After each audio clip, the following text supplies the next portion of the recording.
ভাত, মুসুর ডাল আর একটুখানি লেবু একদম ডলে নিয়ে।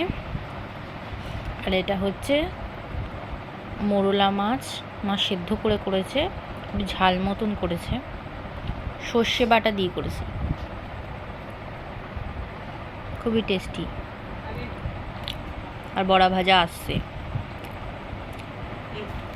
এই যে আমার পাতে বড়া ভাজা পড়ে গেল। ও মা পাতে দেয়নি, মা সাইডে দিয়েছে বড়া ভাজা। এই যে আজকে রাতের মেনু। ও এটা মাছের বড়া, মোরলা মাছেরই বড়া। দেখি গরম আছে, আমি সবই হয়েছে। আচ্ছা দেখুন, বাহ ভালোই লাগে। ইয়াম।